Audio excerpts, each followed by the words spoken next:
Ok, jóvenes, ahora sí, empezamos. Vamos a dar inicio, ¿no? al contenido de la asignatura, como habíamos indicado en el aula virtual. Vamos a empezar con una primera unidad relacionada a la introducción, ¿no? A la introducción de la electrónica de potencia.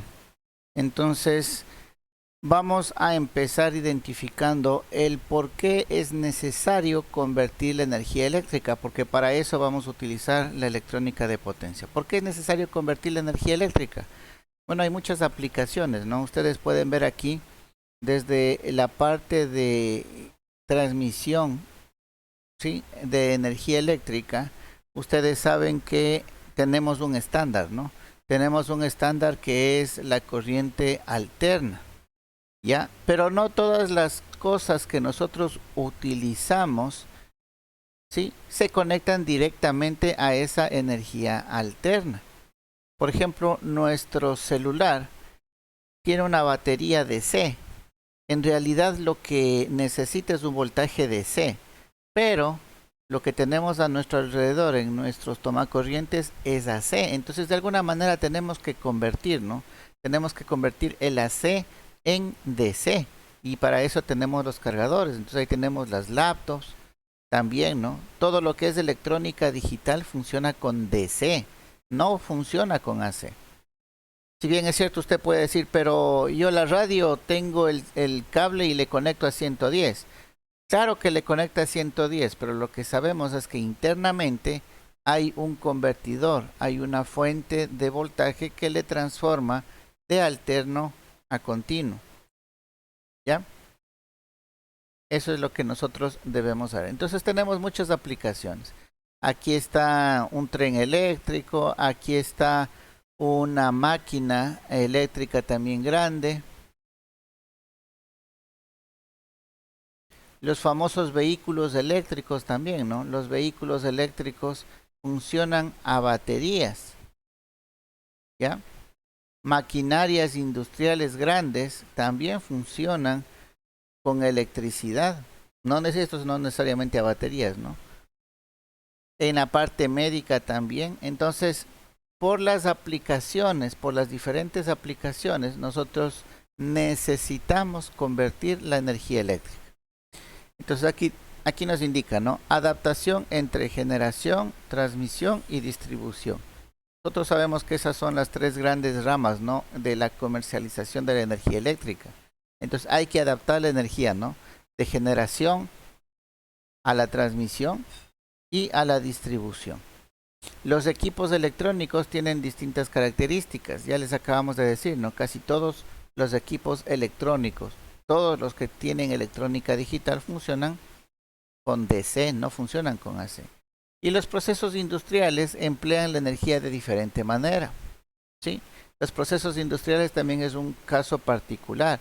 Hay industrias en las que utilizan ciertos niveles de energía, ¿sí? Y puede ser AC o DC. Por ejemplo, las industrias que tienen brazos robóticos utilizarán bastante energía DC, porque utilizan motores en DC, ¿ya? Por ejemplo, la línea de transporte, si hablamos de aquí en el Ecuador, en la ciudad de Quito, el trolebús, esos aparatos funcionan con DC, ¿sí? En industrias, por ejemplo, aquí Termoesmeraldas, refinería, todo lo demás, tienen bombas. Y esas bombas están conectadas a un voltaje AC, pero no es 110, ¿no? Estamos hablando ya del orden de los 4160 voltios trifásicos. Entonces necesitamos adaptar, necesitamos convertir nuestra energía para poder ser utilizada. ¿Ya? Eso como primer punto. Necesitamos convertir la energía eléctrica. Y ahí es donde que aparece este famoso convertidor estático de potencia. ¿Qué es un convertidor estático de potencia? Un convertidor estático de potencia dice que es un circuito electrónico. Ojo, empezamos con la definición, ¿no? Es un circuito electrónico formado por semiconductores y componentes pasivos. Ya sabemos, ¿no? Los semiconductores son los diodos, transistores y todos los que se derivan de eso. Y los componentes pasivos son tres, ¿no? Resistencias, resistores, capacitores e inductores. Esos son los componentes pasivos. ¿Ya? Entonces es un circuito electrónico. Para empezar, el convertidor estático de potencia es un circuito electrónico.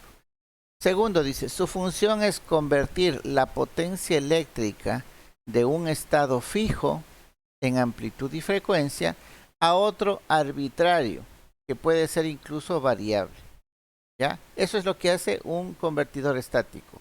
Convierte la potencia eléctrica de un estado a otro. No sé si tienen preguntas, me las hacen nomás. Ya vamos a aclarar un poquito esto, ¿no? Otra dice, las figuras de mérito de la conversión.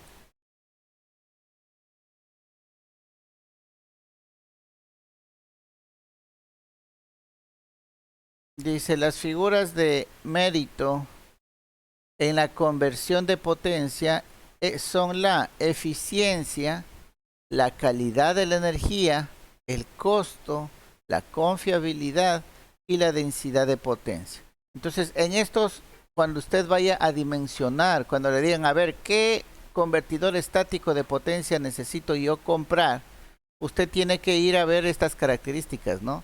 La eficiencia del convertidor estático, la calidad de la energía que está entregando, el costo que tiene ese convertidor, la confiabilidad que va a dar a su equipo o sistema y la densidad de potencia. ¿Qué tanta potencia maneja? ¿Ya? Esas son las características, o como dice aquí, figuras de mérito, ¿no? En la conversión de potencia. Esas son las características entonces que usted debe ponerle mucha atención, ¿no? Por último dice, el tipo de convertidor a emplear dependerá fuertemente de la aplicación. ¿Ya? Entonces usted tiene que primero analizar la aplicación, dónde va a ser instalado, qué es lo que va a, cómo va a operar, y según eso usted va a decir tal o cual convertidor le conviene utilizar. ¿Ya? Entonces tiene que ir primero a ver la aplicación donde va a ser utilizar. Entonces vamos analizando cada uno de estos. Dice, es un circuito electrónico. Vamos viendo. Si yo les digo, sí saben ustedes que es un transformador, ¿no es cierto? Un transformador me sirve para elevar o disminuir el voltaje. ¿Ya? ¿Será considerado un transformador un convertidor estático de potencia? ¿Quién me dice?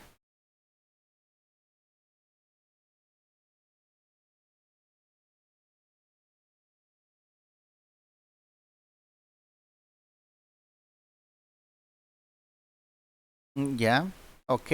¿Alguien más? Va- Ya, perfecto. ¿Alguien más? A ver, preguntémosle a Jainer Quiñones Olmedo, mi estimado. ¿Me confirma si me escucha, por favor?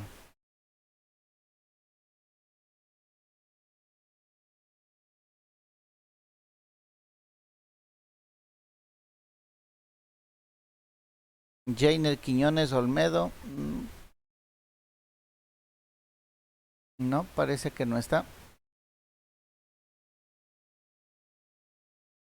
Ok, preguntémosle a Darwin Omar Jama Duarte. ¿Me confirma si me escucha?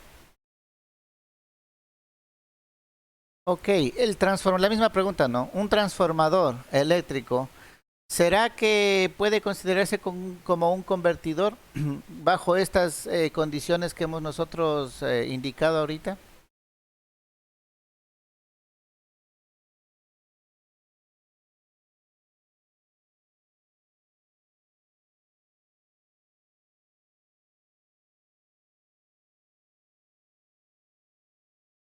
Ya, ok, muy amable. Listo. Ok, entonces vamos viendo, ¿no? Eso es lo primero que tienen que identificar. Es correcto, un transformador no es un convertidor estático de potencia y vamos a ver por qué no. Si yo dibujo aquí, a ver, esto me salió feo. Si yo tengo aquí un transformador, vamos a dibujar primario. Bueno, qué feo que está el dibujo. Bueno, me disculpan el dibujo, ¿no? Con este ratón no hay cómo hacer muy bien las cosas. Pero bueno, ya, entonces vamos viendo. En el transformador nosotros tenemos un primario y tenemos un secundario. A ver, alguien más va a ingresar.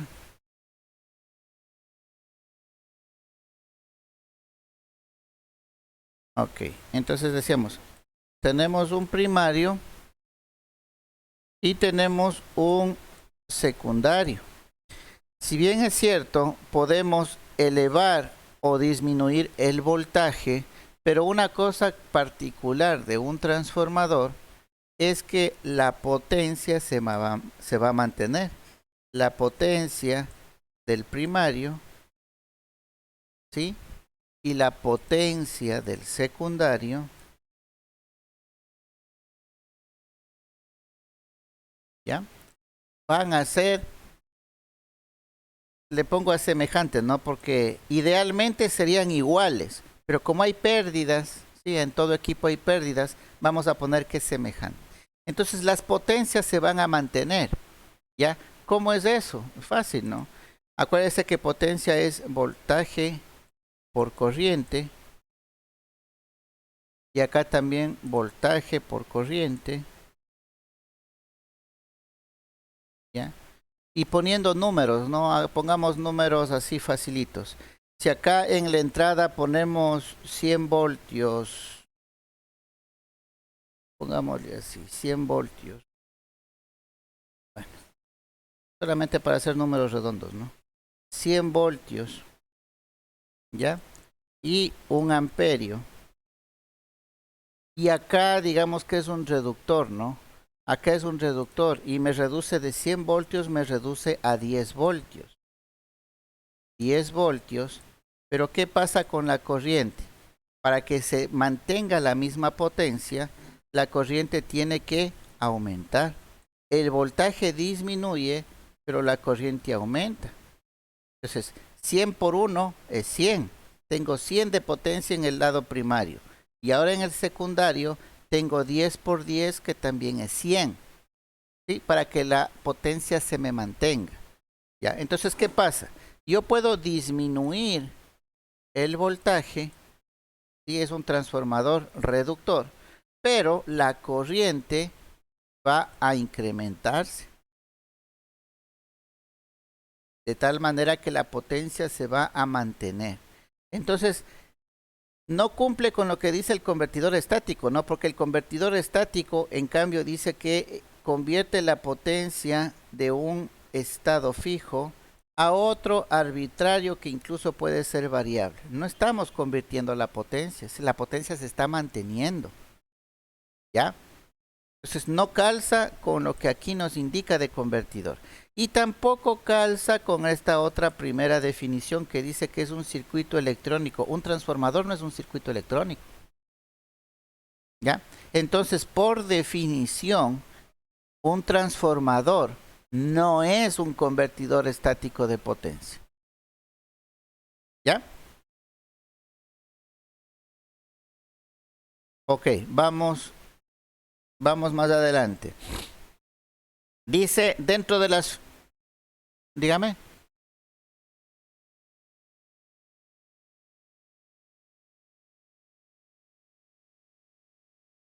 Claro, en un transformador, usted lo que cambia es la diferencia de voltaje, ¿no? La relación de voltaje. Usted me habla de los taps, claro. Puede elevar, puede subir un poco más la relación de número de vueltas, pero eso lo único que hace es modificar voltaje y corriente, pero la potencia siempre se va a mantener. Ujú. Ya, ok, muy amable. Listo. Vamos viendo lo de las figuras, ¿no? Las figuras de mérito que hablaba acá. Aquí habla de la eficiencia. No sé si hablamos anteriormente. ¿Quién me dice a qué es la eficiencia? Por lo general, en los textos se ponen con esta letra griega N, ¿no es cierto? La eficiencia. O una E por ahí saben poner. ¿Cómo se define la eficiencia? ¿Qué me dicen ustedes? ¿Qué es eficiencia para ustedes?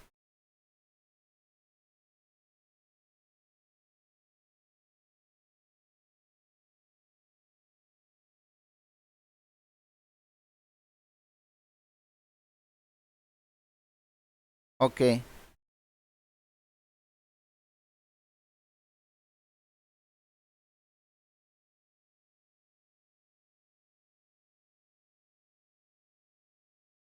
ya. Ok, vamos aclarando el tema de eficiencia, ¿no? La eficiencia tiene que ver o se puede relacionar con el aprovechamiento de algún equipo, ¿no? No necesariamente equipo eléctrico, también puede ser la eficiencia de ustedes como estudiantes, ¿sí? ¿Qué tan eficientes son? ¿Ya? Entonces, la eficiencia tiene mucho que ver, es algo parecido al rendimiento, ¿no? El rendimiento, la eficiencia. ¿Sí? ¿Qué tan bien aprovechan los recursos que consumen? ¿Ya? Entonces, un equipo va a ser más eficiente, ¿sí? Si va a aprovechar al máximo la energía que consume, ¿sí? Y va a estar siempre disponible o siempre entregando lo que necesita entregar. Por ejemplo, un transformador si no tuviera las pérdidas en el cobre o pérdidas en el hierro, sería uno de los equipos de las máquinas eléctricas más eficientes y de hecho un transformador es una de las máquinas más eficientes con mejor rendimiento que tienen, ¿no? Dentro de las máquinas eléctricas. ¿Ya? ¿Por qué? Porque las pérdidas son casi mínimas.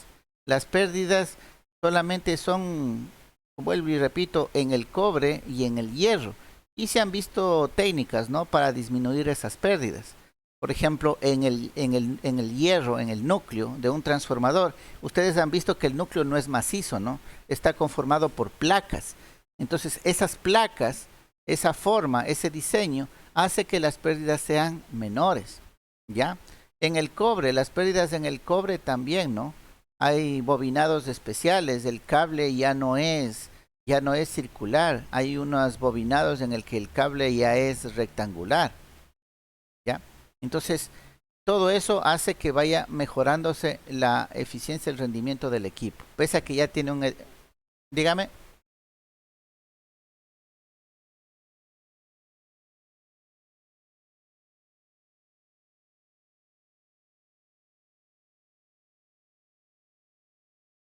Ya, el aceite es para refrigerar, ¿no? Es el medio refrigerante. ¿Por qué? Porque una bobina es un alambre enrollado, ¿no es cierto?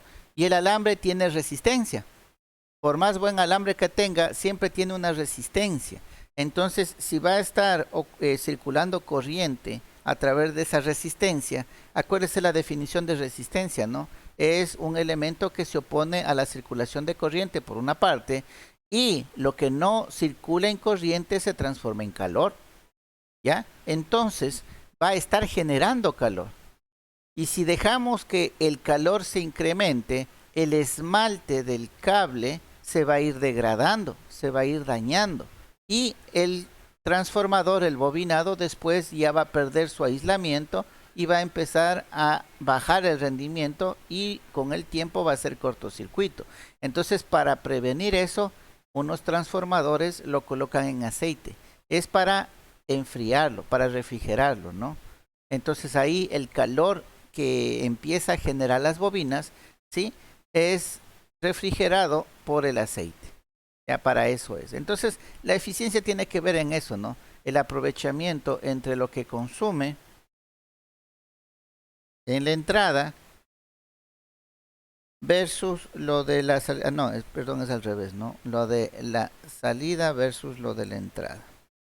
Lo que produce versus lo que ingresa, ¿no? ¿Ya? la energía que sale sobre la energía que ingresa o que consume, que entra, como usted quiera ver. Ahí puede tener una idea de la eficiencia que tiene el equipo. ¿Ya? ¿Qué más? La calidad de la energía. ¿A qué vamos con calidad de la energía? Nosotros, digamos que vamos a reducir, ¿no? Vamos a reducir con un convertidor de potencia, ¿sí? A ver, voy a graficar, ¿no? Voy a graficar dos señales. La que ingresa, digamos que es una señal alterna. Esto es la señal que entra, ¿no es cierto? Y voy a graficar la señal que sale o que puede salir en un convertidor estático. Es un convertidor AC, ¿ya? Entonces, digamos que yo voy a tener el control sobre el momento en el que va a disparar. Vamos. Bueno, más adelante vamos a ver con detenimiento. Ahorita es solamente para explicar, ¿no? La calidad de la energía. ¿Ya? Entonces yo puedo tener aquí cortada la señal. A ver, perdón, es hasta acá nada más. Ah.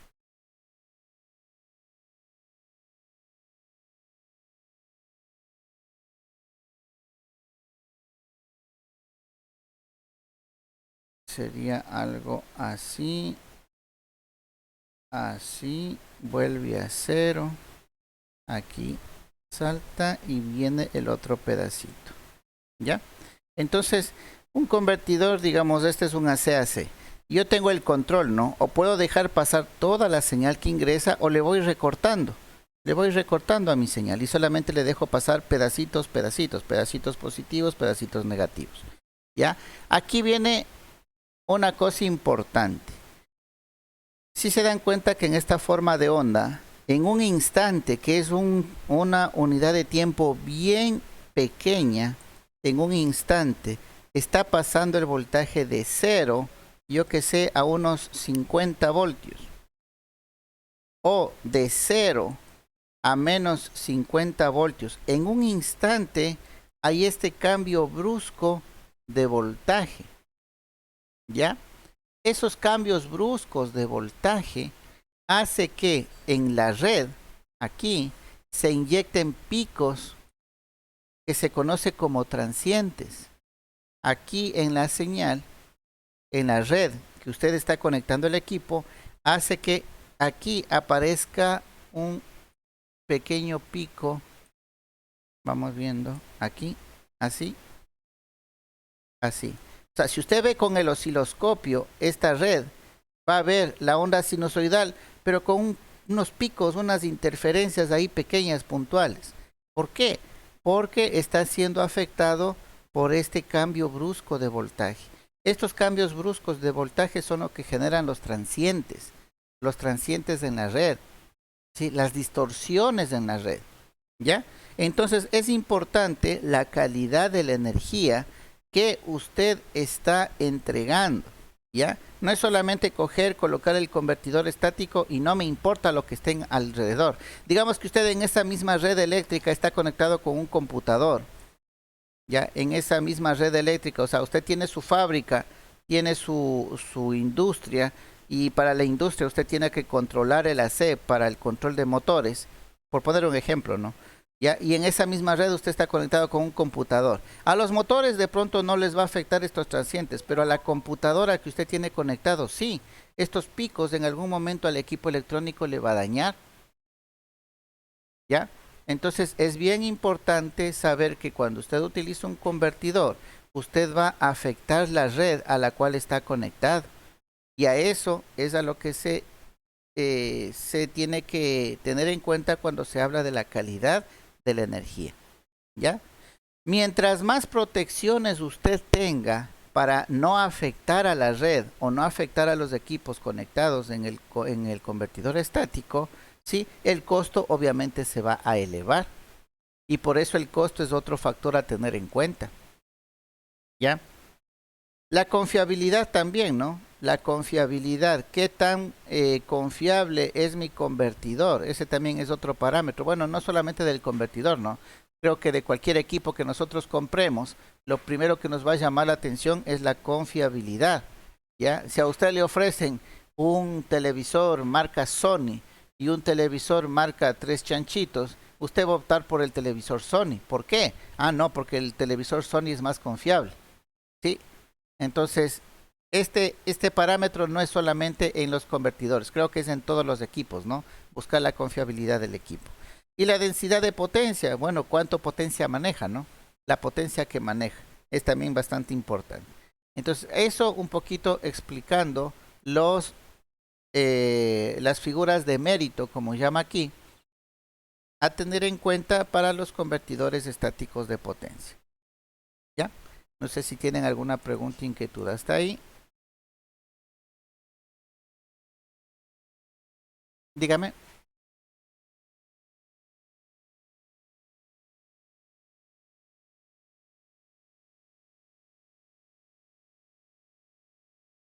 Ya.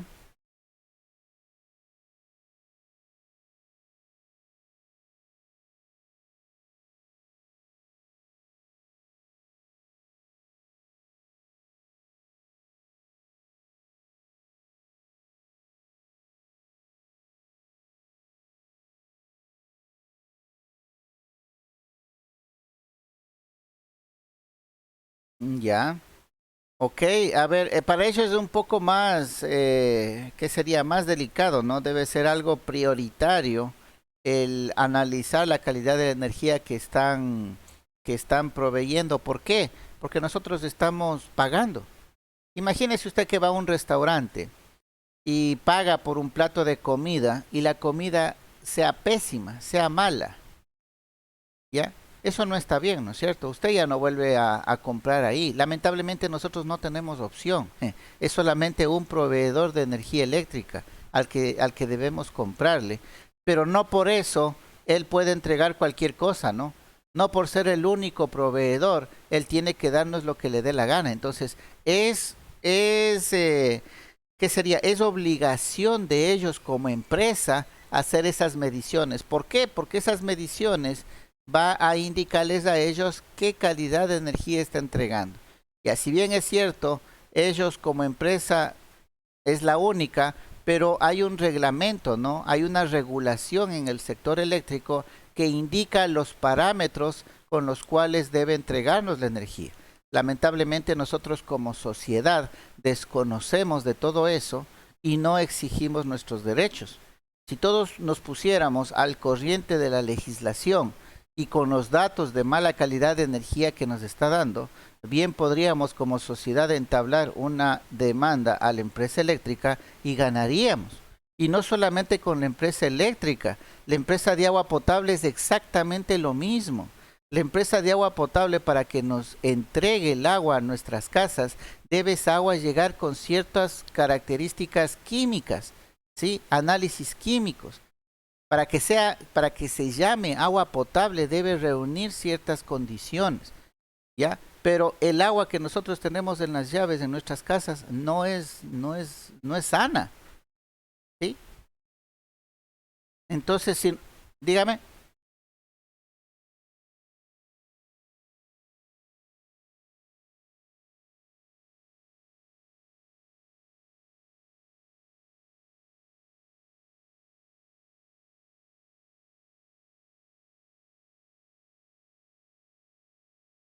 ¿Ok?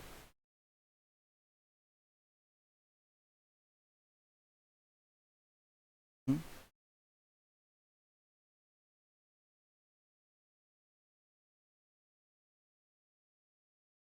Ujú.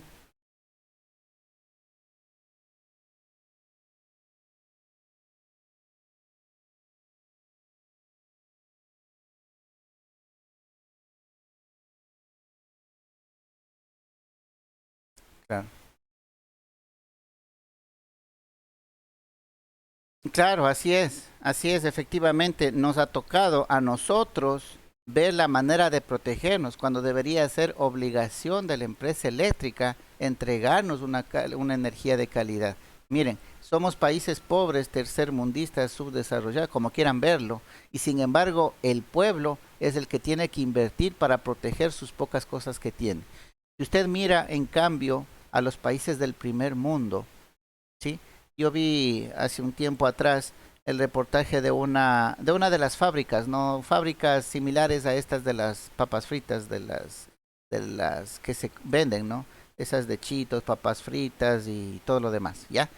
En esa empresa trabajan todo el día fabricando eso.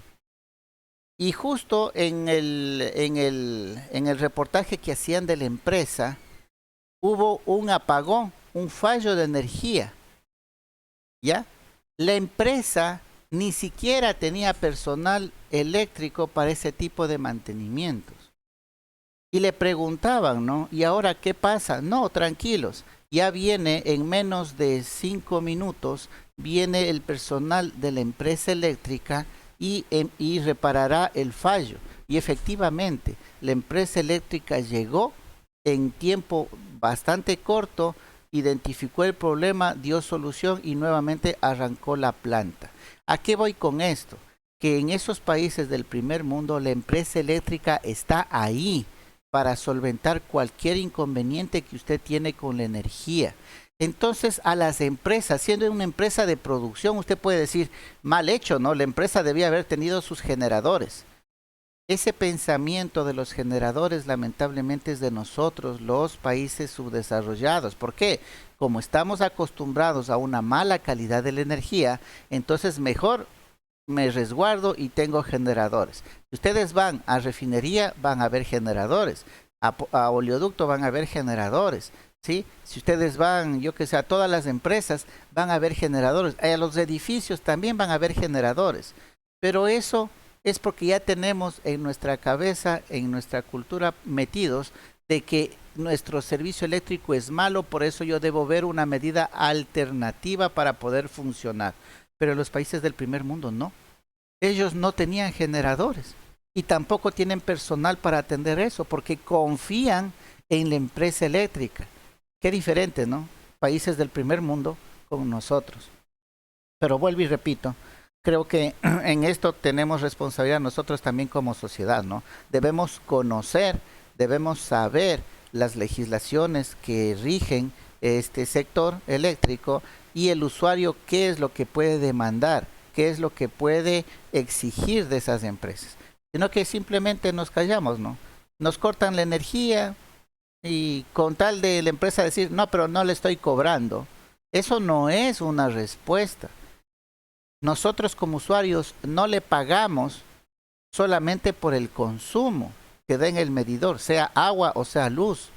En el agua es peor, ¿no? El agua nos dejan sin una semana de agua, una semana, 15 días y a veces más. Y la excusa de ellos es, tranquilos, porque no les vamos a cobrar, solamente le cobramos lo que marca el medidor. Pero ellos no entienden que uno paga no por la cantidad, uno paga por el servicio. Y desde ahí nosotros deberíamos reclamar y exigir, ¿ya? Pagamos por el servicio, que las 24 horas del día yo tenga ese recurso. Por eso estoy pagando.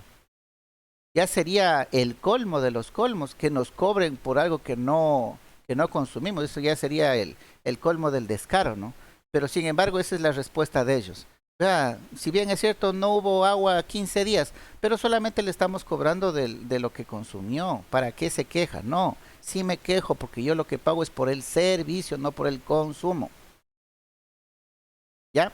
Entonces esas pequeñas cosas como sociedad, si nos pusiéramos un poquito más estrictos, como sociedad sí podríamos hacer que esas empresas mejoren su servicio. Tanto empresa eléctrica, empresa de agua potable, empresas de transporte, ¿no?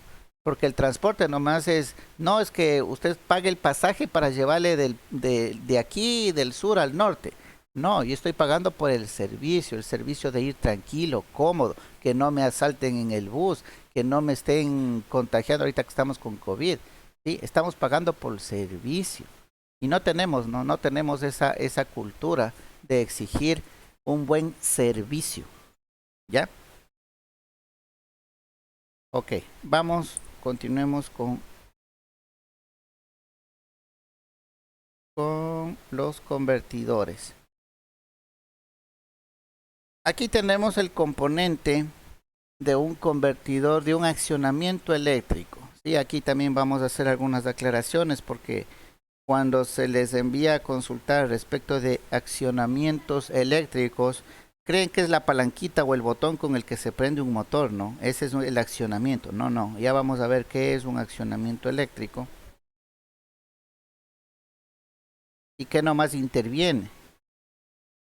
Y de antemano les digo que esta es pregunta también, ¿no? Pregunta de examen. ¿Ya? ¿Qué es un accionamiento eléctrico? Un accionamiento eléctrico, vamos a ampliarle un poquito más la gráfica.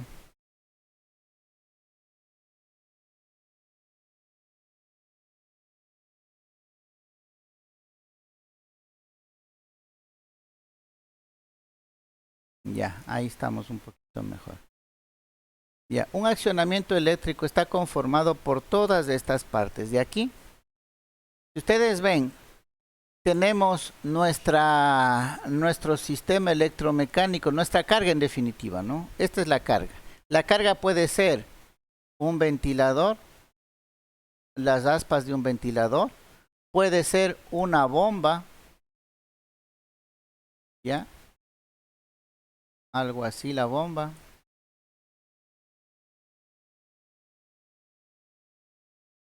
¿Qué más? Puede ser un compresor, ¿no? Un compresor, no sé cómo sea el dibujo de un compresor de aire. Bueno, pongámosle así un cuadrado y pongámosle la C de compresor. ¿Ya? Estas son cargas mecánicas, ¿sí? Lo que queremos es hacer funcionar estas cargas mecánicas conectándole a la electricidad. Y eso es lo que hacemos en la industria, ¿no? Tenemos ventiladores, tenemos turbinas, tenemos bombas, tenemos compresores. Eso tenemos en la industria, ¿ya? Y queremos que funcionen con energía eléctrica, ¿ya? Entonces, todo lo que interviene, sí, todo lo que interviene para conectar estas cargas mecánicas a la energía eléctrica es lo que se conoce como accionamiento eléctrico, ¿ya? Todo, todas las partes. Entonces usted separa, ¿no?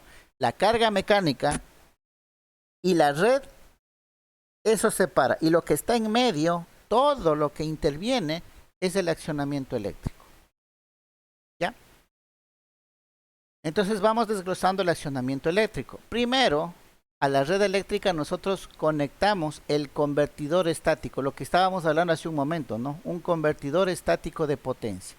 Ya sabíamos qué es, ¿no? Decía que regulaba la potencia, ¿ya? Al momento que decimos que regulo la potencia, significa que yo tengo el control sobre la energía eléctrica que voy a colocarle a mi carga. Y por eso es que miren, acá yo tengo una energía no controlada en la red eléctrica, pero luego de que paso a través del convertidor estático, yo ya tengo una energía controlada, porque eso es lo que me hace el convertidor estático. Me permite controlar la energía eléctrica. Una vez que yo ya tengo controlada la energía eléctrica, ahora sí le conecto a mi sistema electromecánico.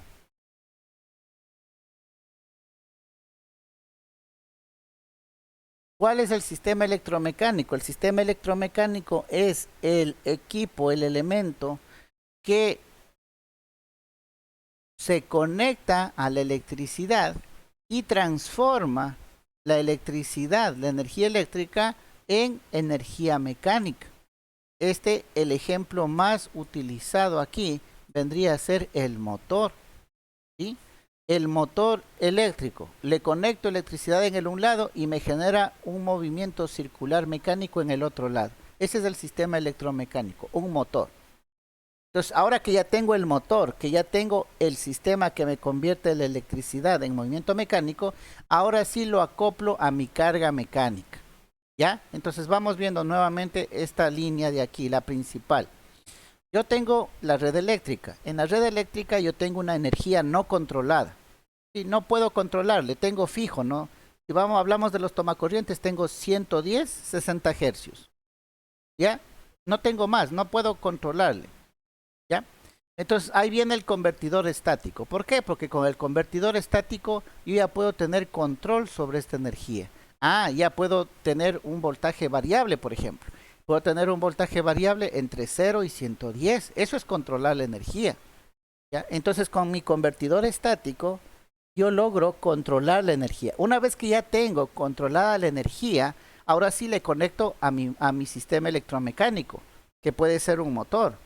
¿Sí? Le conecto a mi sistema electromecánico y este sistema electromecánico ya le acoplo a mi carga mecánica. Entonces con eso yo ya tengo el control de mi carga mecánica, ¿sí? Y la puedo conectar a mi red eléctrica, ¿ya? Pero este sistema, el convertidor estático, ¿sí? Y el sistema electromecánico no es un sistema fijo, ¿sí? Es todo un sistema de control. ¿Ya? Es un sistema de control completo. Entonces, aquí vamos a ver, no les he estado graficando acá abajo. He estado graficando en la otra pantalla. A ver, vamos a copiar igualito. Esto decíamos que era el motor. Ya, y aquí estábamos indicando que tenemos energía no controlada. Y luego del convertidor estático tenemos energía controlada. Para eso me sirve el convertidor estático.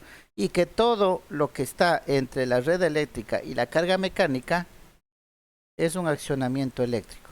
Y esta carga mecánica puede ser las aspas de un ventilador, puede ser una bomba,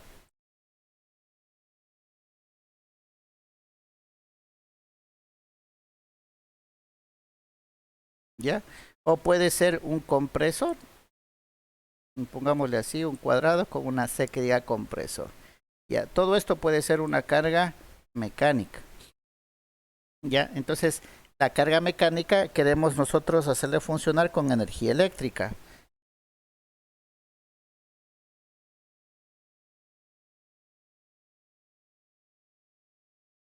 El motor es un sistema electromecánico. El motor es el que convierte la energía. A ver, las aspas del ventilador no convierte energía, ¿no es cierto? Porque es algo mecánico, eso se mueve y produce viento, por ejemplo. ¿Sí? La bomba tiene sus impellers internamente. ¿Qué es lo que hace? Se mueven esos impellers y absorbe agua del un lado y la expulsa del otro lado. Pero sigue siendo todo mecánico, ¿no? Es netamente mecánico. Un compresor tiene unos pistones, ¿no?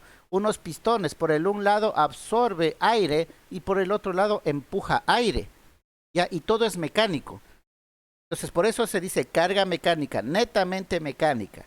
Pero el motor no es un sistema mecánico, es un sistema electromecánico, porque en cambio el motor sí convierte la energía eléctrica en energía mecánica, en el, en el rotor, ¿no es cierto? Produce un movimiento circular mecánico. ¿Ya?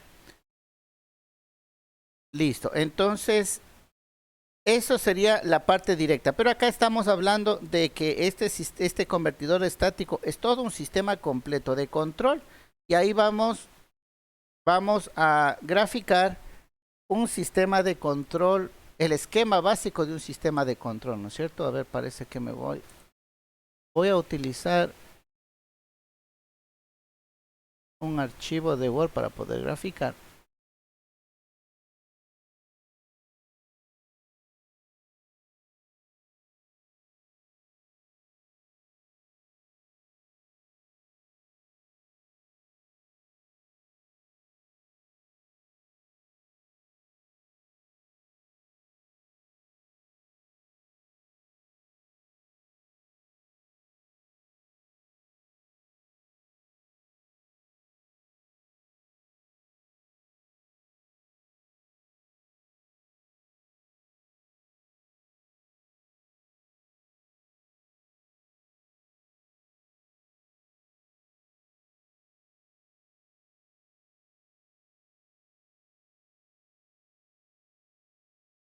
Ok,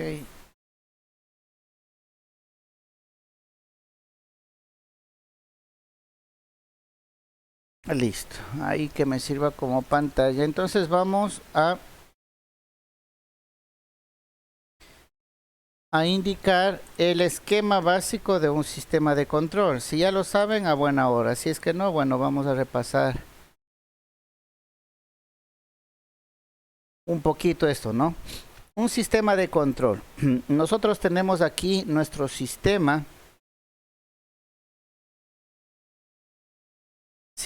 o planta a controlar, ¿no? Aquí está nuestro sistema, nuestra planta, nuestra industria, nuestro proceso, como usted quiera verlo, ¿no? Aquí tenemos nuestro sistema.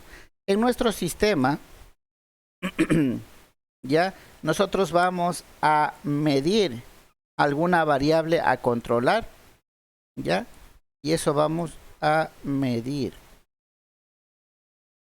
Vamos a poner la M de medir, ¿ya? Y esta variable a controlar, nosotros la vamos a comparar con alguna referencia. Con alguna referencia que nosotros queremos que funcione en nuestro sistema.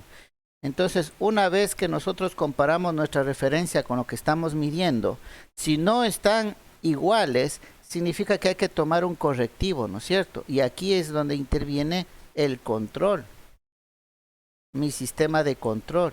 Y una vez que ya toma acción mi sistema de control, ahí sí actúo sobre mi sistema, ¿ya? Entonces, más o menos es así el esquema básico de un sistema de control, ¿ya? En esta parte tenemos los actuadores de mi sistema.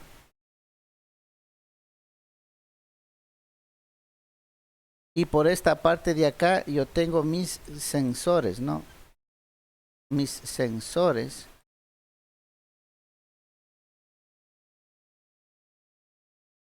Ya, actuadores y sensores, y aquí tengo mi sistema.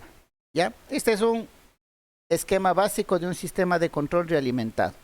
Vamos viendo, vamos viendo un ejemplo. Vamos con el caso de la carga, ¿no? Aquí en Esmeraldas se exporta el petróleo, ¿no? Que explotamos del oriente ecuatoriano. Aquí en Esmeraldas es donde se exporta a los buquetanques, ¿ya? Entonces, digamos que para dar carga a los buques, la referencia que colocan, ya, es de 10.000 barriles hora. Ya quieren dar la carga a este flujo, a 10.000 barriles hora. ¿Ya? Esta es la referencia que pone el operador de la sala de control, pone esta referencia en el sistema. ¿Ya? Porque el capitán dice, sí, ábrale, deme flujo. El capitán le dice por radio y le dice, deme flujo. ¿A cuánto? Póngale a 10.000 barriles. Listo. Entonces coloca la referencia a 10.000 barriles. ¿Ya? Esta referencia ingresa al sistema de control. Si estamos empezando, o sea, todo está cerrado en tierra, aquí lo que mide mis sensores va a ser cero, ¿no? Porque todavía no empezamos, todavía no circula nada. Como compara, ¿no? Aquí hay una comparación, aquí hay una comparación y aquí nosotros obtenemos un error, ¿ya? ¿Cuál sería la comparación? Restar la referencia de lo que estoy midiendo, ¿ya? Entonces resto 10.000 de 0 y me da 10.000. El error tiene que ser 0 para el sistema de control. Como hay un error grande, entonces el control que dice, no, tengo mucho error, ábrase la válvula. Acuérdense que estamos actuando sobre, valga la redundancia, actuadores, ¿no? Actúa el control sobre un actuador de válvula y a la válvula principal le dice abra. Y la válvula empieza a abrir. Empieza a abrir la válvula y el crudo empieza a circular y empieza a enviar al buque. ¿Ya? Una vez que empieza a circular, el medidor vuelve a censar y digamos que ya está midiendo 5.000 barriles. Ahí puse ya 5.000. ¿Ya? Pero como es 10.000 lo que queremos, el control dice no, falta un poco más. abra, siga abriendo la válvula y sigue circulando más corriente. Pero cuando llega ya a los 10.000, pongámosle aquí 10.000, 10.000 menos 10.000, el error ya es cero, ¿ya? Entonces ahí al control le dice, ratito, ya llegamos al valor de referencia. Entonces al actuador le dice, quédate ahí estamos bien. Ahí estamos enviando crudo a 10.000 barriles. ¿Ya? Entonces le ordena al actuador a que se quede ahí quieto. Ya ni abre ni cierra, le queda quieto ahí. Entonces sigue circulando 10.000 barriles, sigue midiendo y sigue comparando. ¿Ya? Así es como funciona un sistema de control automático. ¿Ya? Si es que, por ejemplo, el capitán le dice, no, súbale los 10.000, súbale a 15.000, de lo que estaba quieto el sistema, ahora compara 15.000 menos 10.000, hay un error de 5.000. Entonces, ¿qué hace el control? Abre un poco más la válvula para que circule más flujo de petróleo. Así hasta que llega a los 15.000 y nuevamente se estaciona. Entonces, dígame.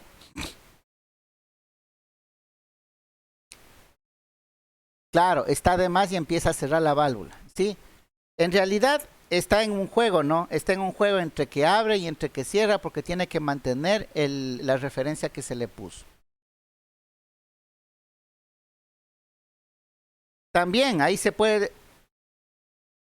claro, está el medidor, es parte fundamental de un sistema de control. Si no estuviera el medidor aquí, no sería sistema de control realimentado, ¿no? No podríamos hacer un sistema de control. Tiene que estar el medidor aquí, ¿ya? También puede ser fallo en el medidor, ¿no? ¿Qué pasa si falla mi medidor? Me entrega cualquier cosa y el control va a tomar ese valor y va a empezar a actuar. Por eso la importancia, ¿no? La importancia del mantenimiento en los sistemas automatizados. Usted debe garantizar que el control está bien, que los sensores, los instrumentos de medición están bien para que el proceso sea efectivo. Si tengo un fallo en el medidor, estamos complicados. Dígame.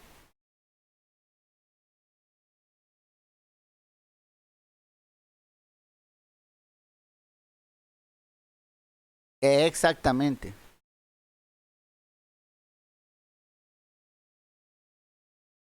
Eso. Sí, ahí da un error. Dígame.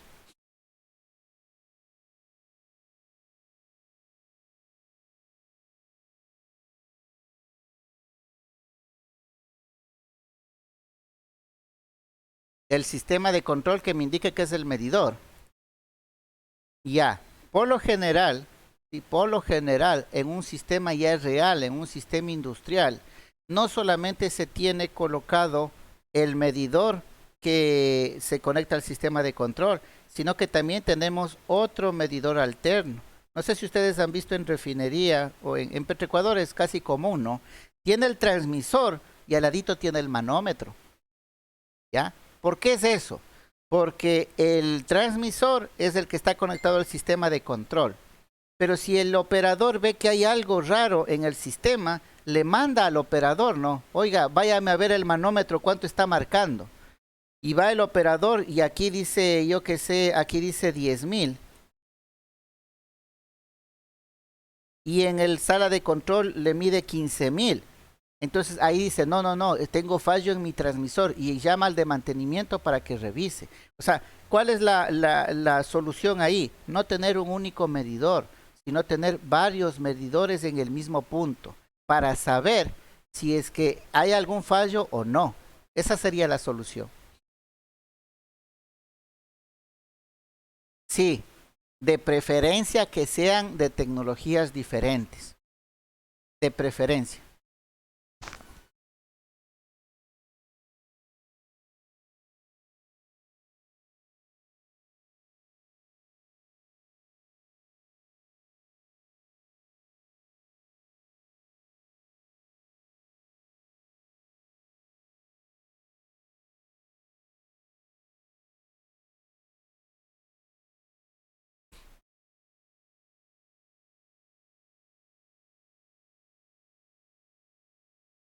Claro.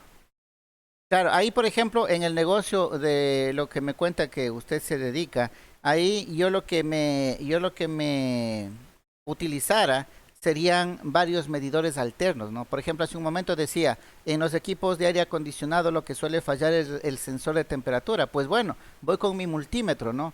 Voy con mi multímetro, casi los multímetros saben venir todos con un sensor de temperatura también.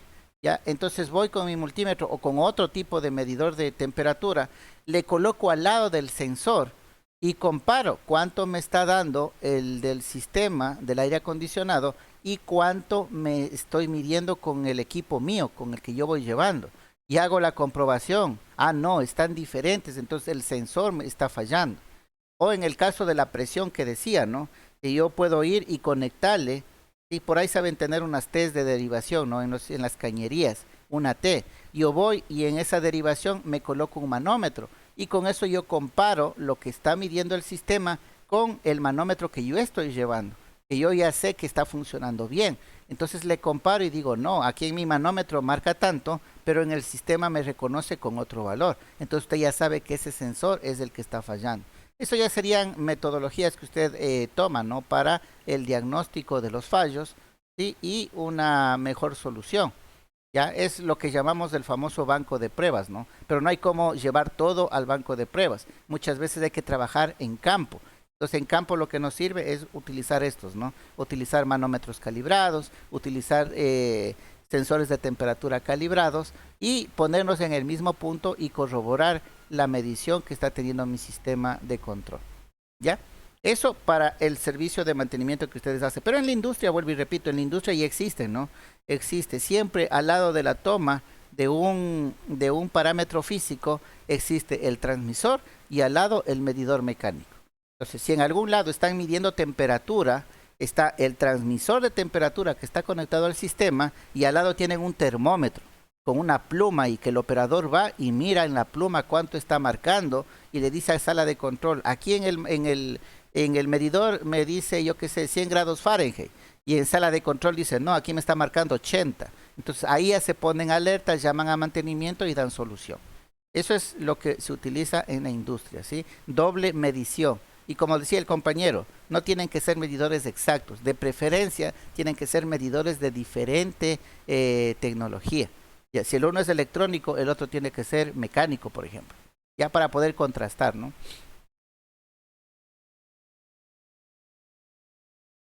Claro, ahí todo es automático. Ya, pero siempre es bueno tener medidores adicionales para comprobar.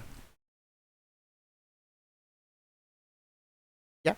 Entonces, así funciona un sistema de control automático, un sistema de control automático en lazo cerrado, se conoce esto. Lazo cerrado porque estamos cerrando el lazo con el medidor, ¿ya? Bueno, no sé si ya vieron esta, creo que no van a ver, esta es una de las materias últimas de la carrera y es lo más interesante, ¿no? Porque aquí ya usted pone en práctica todo lo que ha aprendido y empieza a automatizar sus sistemas. Este es ya lo bonito de la carrera, ya es lo más aplicativo que usted puede hacer. Pero bueno, valga la breve explicación, ¿no? Para que tengan conocimiento de esto. Listo. Entonces, una vez que ya vemos cómo funciona el sistema de control, vamos a ver acá la gráfica que nosotros teníamos, el texto. Y podemos ver, ¿no? Que tenemos las mismas partes. Miren, aquí tenemos el sistema electromecánico y se acuerdan que nosotros le alimentábamos con un medidor, con un sensor. Aquí está el sensor. ¿Se acuerda que del sensor iba a compararse con una referencia del operador? Miren, aquí está la referencia del operador. ¿Y a quién están entrando los dos? ¿Sí? A este controlador. No, es el valor que pone el operario. ¿Sí? ¿Se acuerdan que en el ejemplo decíamos el operador pone a 5.000 barriles hora que quiere el flujo? Luego subió a 10.000, luego subió a 15.000. Es el parámetro que usted pone para que el sistema funcione. ¿Sí? Es el valor al que usted quiere que el sistema controle. Exactamente la orden a la que usted quiere que controle. Por ejemplo, en los sistemas de refrigeración, usted quiere que el compresor funcione cuando la temperatura sea igual a tantos grados centígrados. Entonces, ese valor de los grados centígrados es la variable de control. Cuando el sistema ve que está diferente de ese valor, empieza a actuar, empieza a controlar. ¿Ya? Entonces, mire, aquí tenemos la referencia. Entonces, entre lo que mide el sensor y la referencia que se puso, aquí internamente en el controlador me calcula el error que habíamos visto anteriormente, y dependiendo del error, el controlador actúa, ¿no es cierto? ¿Y dónde actúa el controlador? Actúa sobre el convertidor estático de potencia. Pero ojo, como el controlador es un computador, ¿no? ¿Qué maneja el computador? El computador solamente tiene un lenguaje, ceros y unos. Ese es el lenguaje de un computador, ceros y unos. Pero el convertidor estático no maneja ese lenguaje. El convertidor estático, ya vamos a ver más adelante, maneja otro lenguaje, maneja un lenguaje, el más común, que se llama PWM, que es un modulador de ancho de pulso. ¿Por qué? Porque este va a ser el disparo de los dispositivos semiconductores, ¿no? Va a ser el disparo de los dispositivos semiconductores. Entonces, aquí estos dos equipos manejan lenguajes diferentes y por eso está este interfaz digital que vendría siendo un traductor, ¿no? ¿Sí? El controlador habla, yo que sé, español, el convertidor estático habla inglés y el interfaz es el traductor, ¿no? El que se sabe español e inglés. Eso es lo que hace el interfaz. Adapta las señales del controlador, ¿sí? Y las convierte en señales que entiende el convertidor. Para eso me sirve el interfaz. Para eso es cualquier tipo de interfaz, ¿no? ¿Ya?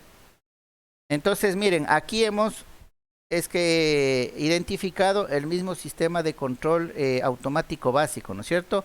Tenemos el sistema, lo medimos, ¿sí? Esa medición del sistema la comparamos con nuestra referencia, obtenemos el valor del error y con este valor del error el controlador toma acción sobre el control. ¿Y cuál es el elemento que controla mi sistema? El convertidor estático. ¿Por qué? Porque es el que controla la energía eléctrica en este caso. ¿Ya? Y este convertidor estático controla la energía y controla el sistema electromecánico. Y sigue midiendo y convierte todo lo demás. ¿Ya? Entonces, miren, aquí estamos viendo el mismo sistema de control automático en lazo cerrado. ¿Por qué es importante que usted sepa todo esto de acá? Porque nosotros en esta asignatura nos vamos a centrar en el análisis solamente de estos circuitos, de este convertidor estático. Este convertidor estático es el convertidor AC-DC, el DC-DC. Vamos a ponerle por acá el DC-AC, DC-AC y el AC-AC. ¿Ya? Entonces va a ser bien difícil que en cada explicación de estos convertidores dibujemos todo esto, ¿no? Se va a llenar la pantalla, nos vamos a confundir y no vamos a entender. Por eso les aclaro desde ahorita, ¿no?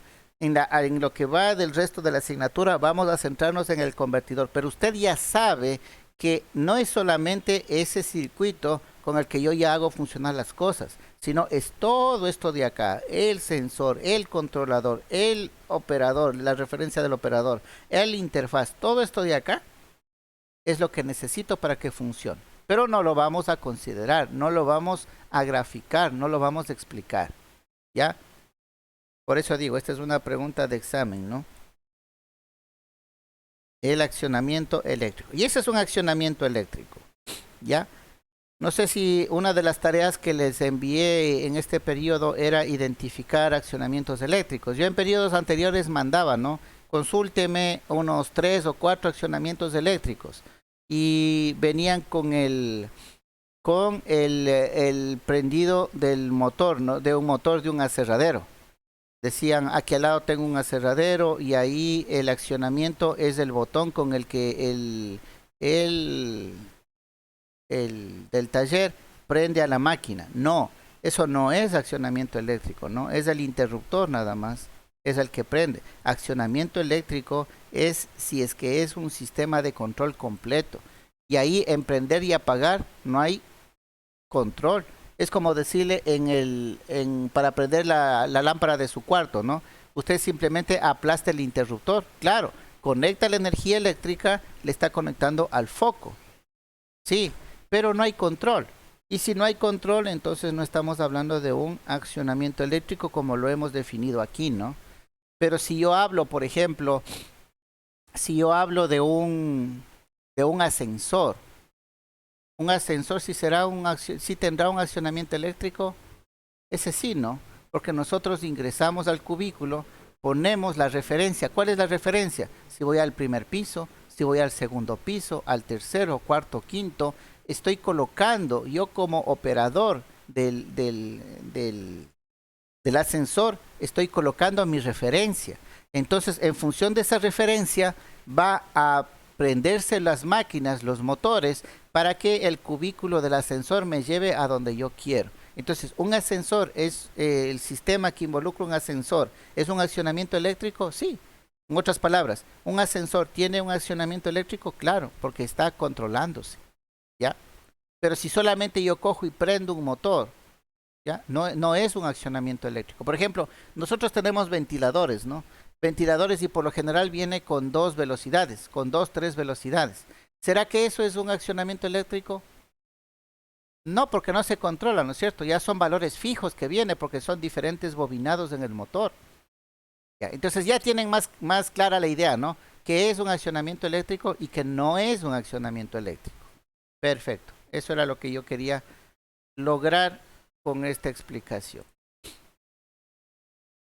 Ya, entonces ustedes aquí pueden ver un poco más de la descripción de qué es cada uno, ¿no? El convertidor estático, qué hace, el sistema electromecánico, los sensores, el controlador y el interfaz. Pero ya los hemos explicado aquí. Podemos ver acá, a ver hasta qué horas tenemos clase, me avisan con... Ya. A ver, ahí hagamos un pequeño corte, déjenme ver. Déjenme. Veamos acá si es que ya está habilitado el sistema con las listas, ¿no?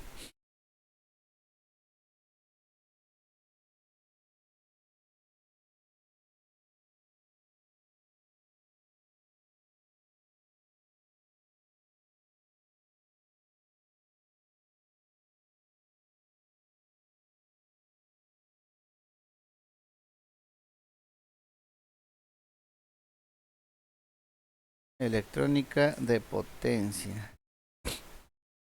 Sí, parece que ya está constando listas. Dígame. Claro, ya ustedes ya pasarían a la noche. Ah, no, no hay listas todavía.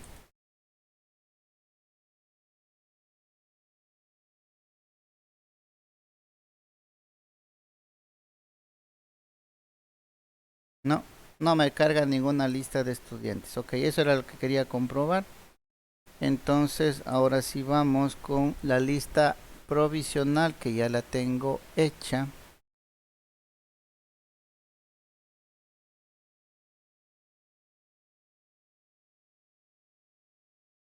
Mm,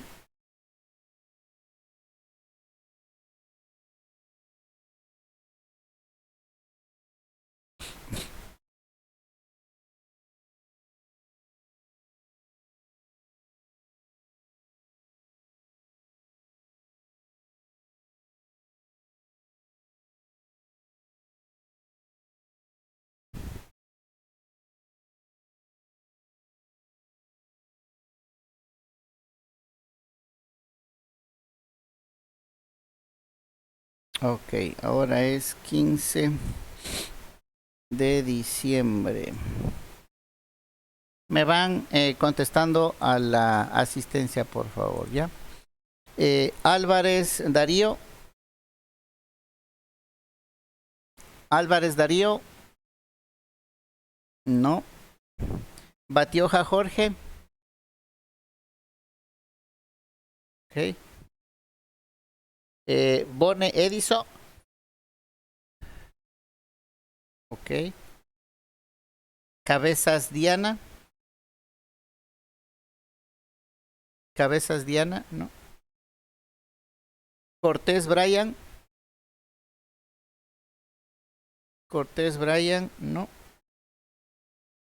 Delgado Jorge. Ok. Estupiñán John.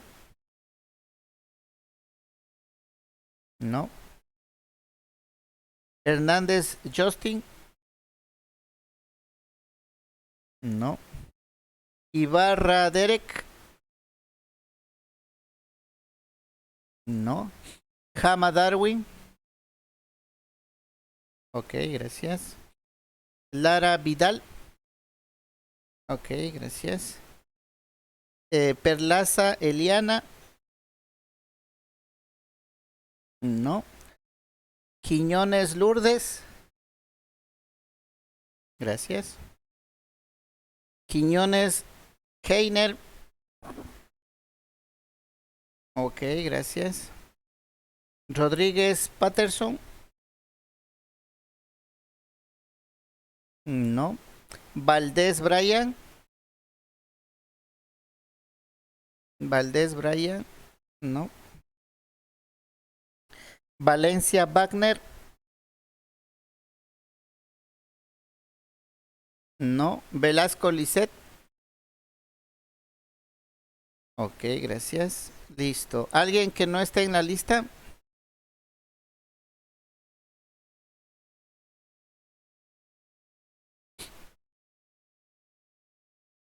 Ocho nomás, es que a mí me aparece doble, ¿no? La pantalla que estoy compartiendo y mi conexión. Me toma como dos, ajá. 2, 3, 4, 5, 6, 7. Sí están ocho, ¿no? Ahorita quiere ingresar otro compañero, pero ya se acaba la clase. Ah, sí estuvo aquí. Darío Álvarez. Ah, ya, entonces. Gracias por la aclaración. Ah, ya, ok, gracias. Gracias por la información. Ya, listo, entonces ya está considerado, ¿no? Están 9. Ok, listo. Eso sería entonces la asistencia. ¿Por qué todavía no tenemos las listas en el sistema? Ok, listo. Entonces si tenemos unos 10 minutos más. Vamos revisando un poco más de la teoría. Aquí podemos ver el impacto industrial que tiene la conversión de potencia, ¿no? Aplicaciones especiales, demanda alto nivel, ingeniería, desarrollo tecnológico. Los convertidores son pieza clave en estos procesos. Dice todos los procesos, perdón, de ahora de la industria. Aquí, por ejemplo, nosotros podemos ver una bomba, ¿no?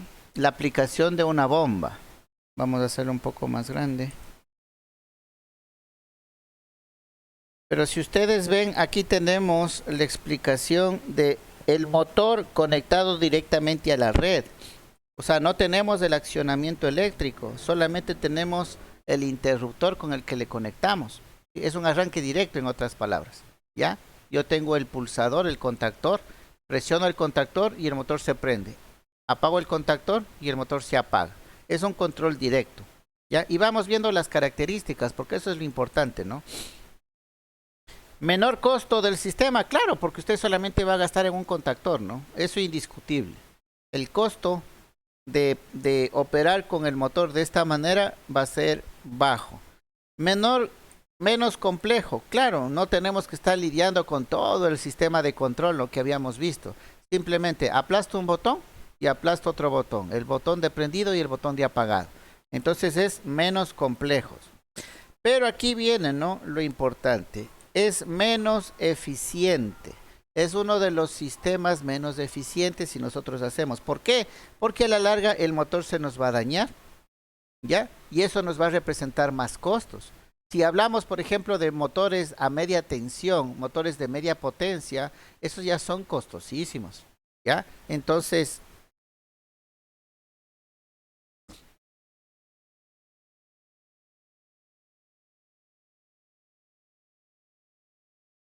Claro, aparte de eso estamos viendo de la parte interna, ¿no? De los equipos. El estrés, digámoslo así, de los bobinados, del motor, el momento que es conectado y desconectado es bien grande, ¿no? Entonces, imagínense, el motor eléctrico es una máquina que trata de, si tengo voltaje, giro a 3000, 4000 revoluciones, 3600, las que sea, a las que yo haya sido diseñado, ¿no? Entonces el motor inmediatamente, en el mismo segundo, en el mismo instante que es conectado a la energía, él ya quiere girar a la velocidad que es, ¿no? Sin importar si tengo carga o no tengo carga, el motor eléctrico es una máquina que tiende a ir a trabajar en valores nominales. Entonces, imagínese esa brusquedad, ¿no? Esa brusquedad en su trabajo, ¿ya? Entonces, eso hace que a la larga ese equipo se vaya degradando, se vaya dañando, y eso le va a representar costos más elevados, ¿no? Entonces, este sería el punto a tener en cuenta, la eficiencia. Operación imprecisa. Esto es bien interesante, ¿no? Y esto, por ejemplo, es un caso real, ¿no? En el caso de Petroecuador. Si en el sistema tienen las bombas conectadas de esta manera, ¿qué es lo que pasa? Que el control del proceso, ¿dónde va? Va en las válvulas, ¿no? Acá a la salida va a haber una válvula. Por acá va a haber un manómetro de presión. Obviamente es redundante decir manómetro de presión, ya manómetro significa que es para presión. Acá otra válvula a la entrada. Acá otro manómetro, ¿no? Para ver la presión de succión, presión de descarga. ¿Y qué es lo que pasa? Claro, de alta y de baja le conocen en sistemas de refrigeración, ¿ya? Succión y descarga, ¿ya? Pero ¿qué es lo que pasa? Que aquí debe haber una persona, ¿no? Aquí lo que decía el compañero. Aquí debe haber una persona y de hecho, si ustedes hablan con el personal de Petroecuador, con los operadores, les van a decir, ¿no? Al inicio de un proceso, un operador está pendiente de esta válvula y mirando el valor de esta presión. Por acá hay otra persona, ¿sí? Manipulando esta otra válvula y mirando esta otra presión. En sala de control, en cambio, está el supervisor viendo todo el proceso, comunicándose por radio. Entonces, cuando inicia el proceso es un corre-corre, ¿no? Que por radio, ¿qué presión tiene? Tengo tanto de presión, abre más la válvula, listo, al otro, ¿cuánto tienes de presión? Tengo tanto, ciérrale la válvula, y así están, ¿no? Al inicio de un proceso, ¿ya? ¿Y eso qué es lo que hace? Que la operación sea imprecisa. ¿Ya? ¿Por qué? Porque hay muchos factores que intervienen. Por ahí un operador amaneció con problemas, está enfermo, no ve bien, no actúa rápido y puede dejar que la presión se eleve un poco y puede estar afectando al sistema, ¿ya? Entonces, miren, el control, la operación del sistema se hace imprecisa. El motor hace lo que tiene que hacer. Prende el motor y a valores nominales. Entonces el control queda en función de los operadores. Ya vamos a ver el otro caso, ¿no? Cuando ya le colocamos un accionamiento eléctrico a este motor, ahí ya no tenemos, ya no debemos tener operadores, ahí simplemente las válvulas todas abiertas. ¿Y el control dónde se lo hace? El control se lo hace en el motor, ¿ya? Entonces ahí la operación es mucho más precisa, ¿ya? Entonces vamos, continuemos viéndole. Operación imprecisa. Pobre calidad de la energía eléctrica. Claro, el momento que usted arranca de manera directa el motor, hay un bajón, ¿no? Un bajón en la red. Es como cuando se ponen a soldar cerca de su casa por la noche. Usted ha visto que las luces de su casa empiezan a bajar. O cuando prenden motores grandes cerca de su casa a la noche, la luz empieza a bajar. Eso es afectación, ¿no? En la calidad de la energía de la red. Entonces, esa es una pobre calidad de la energía de la red la que presenta esto, porque hace un transiente demasiado fuerte, ¿ya? Y es más propenso a fallas, estrés mecánico, ¿ya? Como les decía, ¿no? El sistema, usted prende el motor y esa bomba empieza, de lo que está quieta, empieza en un instante a girar a miles de revoluciones. Entonces, miren, ese cambio brusco hace que se produzca también en la parte mecánica un estrés. Y esto, esa fatiga, después se transforma en fisura, en rotura, en deformación y todos los daños que eso conlleva, ¿no? Entonces, mire, estos son las ventajas y desventajas ya de no utilizar un accionamiento eléctrico. Dígame.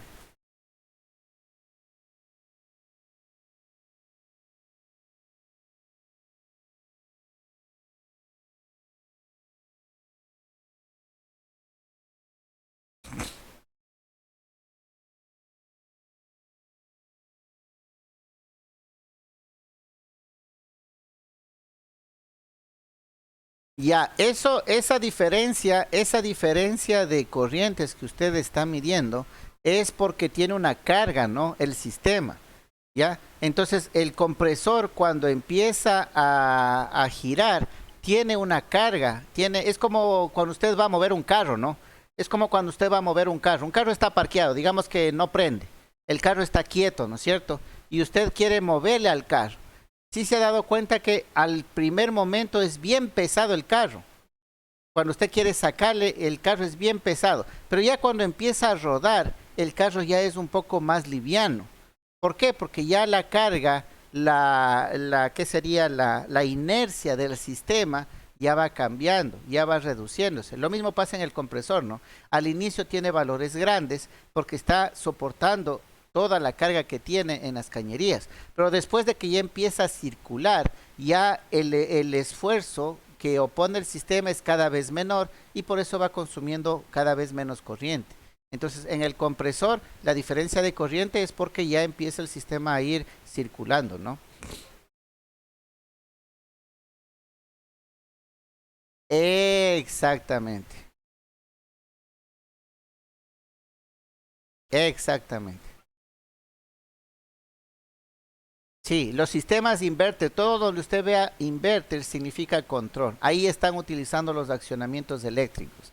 Entonces ahí ya no está arrancando bruscamente, sino que empieza a arrancar lentamente y llega hasta los valores que necesite trabajar. Ya no es un arranque directo. Ya.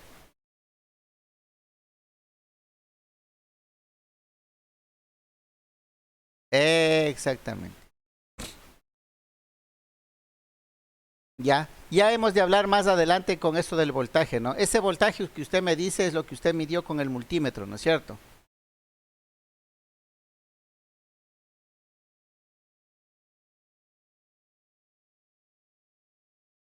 Sí, pero ya hemos de explicar más adelante, ¿no? Lo que nosotros medimos con el multímetro es voltaje eficaz. No significa que le estemos arrancando con voltajes bajos, ¿ya? El voltaje sigue siendo 110 o 220. Lo que pasa es que le recortamos la señal y lo que mide el multímetro es el voltaje medio, el voltaje eficaz. Bueno, ya eso hemos de profundizar en las siguientes clases, ¿no?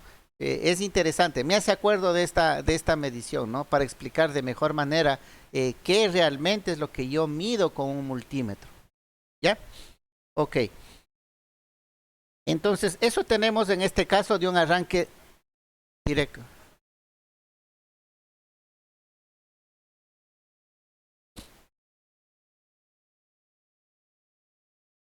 Claro.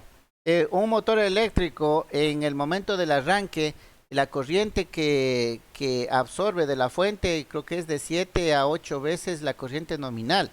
O sea, si tiene una corriente nominal, yo que sé, de 1 amperio, el momento del arranque le llega a medir 7, 8 amperios. Claro que es instantáneo, ¿no?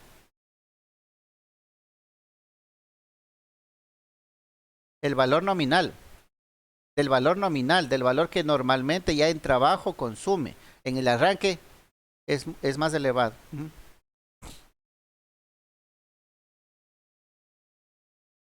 Ajá, exactamente. Así es. Mm, sí. Eso es todo, eso es siempre, ¿no? En todo motor eléctrico. Por lo general es de 7 a 8 veces la corriente nominal, lo que consume en el arranque, si el arranque es directo, ¿no? Entonces, imagínese los bobinados, ¿no? Por eso es lo que le digo, se daña a largo plazo, se va a dañar el motor, porque en el cable, en el conductor, en los bobinados, está soportando esas corrientes elevadas, que no fueron de diseño original, ¿no? Porque están diseñados para la corriente nominal, no para la corriente de arranque. ¿Ya? Ok, parece que se nos acabó el tiempo de la clase. Bueno, aquí tenemos la comparación, ¿no? Con el convertidor estático. Así brevemente veámosle, ¿es de mayor costo? Claro que va a ser mayor costo porque es un sistema de control completo que le estamos instalando. El costo va a ser mayor. Exactamente. Va a ser más complejo, claro, porque es un sistema de control completo, pero este va a ser más eficiente. Entonces, a largo plazo va a tener menor costo porque le va a proteger a su equipo, va a proteger a su sistema. La operación va a ser más precisa porque ya no va a tener los operadores ahí moviendo válvulas ni nada, sino ya el control va a ser directamente en el motor. Y la calidad de la energía también va a ser mejor porque ya no va a haber esos pulsos bruscos en los arranques. Ya va a arrancar a velocidades bajas y es menos propenso a fallas en cuanto a la parte mecánica porque ya no va a tener a sufrir ese estrés mecánico de pasar de un instante a otro a velocidades altas. ¿Ya? Eso brevemente para no dejar en el aire la comparación de los dos. Dígame.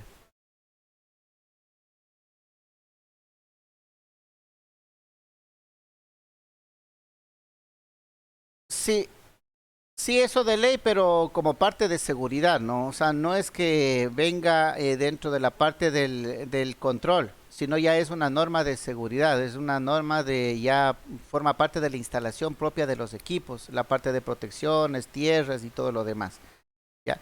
Pero en sí, esa sería la diferencia entre tener un sistema con arranque directo sin accionamiento eléctrico y otro con accionamiento eléctrico, ¿ya?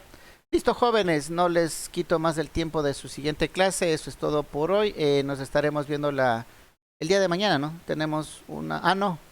Mañana no vamos a tener clases, efectivamente. Hay las incorporaciones, entonces mañana no hay clases. Nos estamos viendo la próxima semana, entonces. ¿Sí?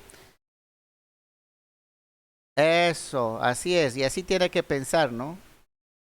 Vaya primero, cójale gusto por la asignatura, por su carrera, véale interesante, véale práctica, al menos ustedes que ya trabajan, estos conocimientos están corroborando lo que ustedes están viendo en el trabajo real, en campo, entonces dice, sí, voy por buen camino y están diciéndome lo que efectivamente yo estoy corroborando. Y eso es lo interesante, porque usted ve que sí, efectivamente está aprendiendo lo que es en la realidad. Habrán otros compañeros que no estén trabajando y para ellos estará todavía por verse la comprobación, ¿no? Pero me alegra bastante por los compañeros que trabajan y ya pueden ir comprobando, comparando lo que se está viendo en teoría con lo que se están ellos enfrentando día a día en su trabajo. Y eso me parece bastante bien. Entonces motívese, cójale gusto por su carrera y créame que también va a salir graduado lo antes posible, porque no es complicado.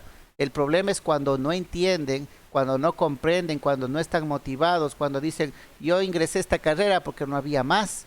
Ahí estamos complicados, porque está haciendo algo que no le gusta y cuando uno hace algo que no le gusta, le va a ver la quinta pata al gato, como se dice vulgarmente, ¿no? Y no va a haber poder humano que le haga fácil su estadía en la carrera, ¿ya? Entonces, eso nada más como recomendación, véalo desde el punto de vista que le motive lo que está aprendiendo y lo que puede hacer más adelante con todo este conocimiento.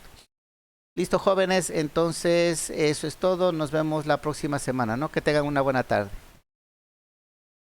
Gracias.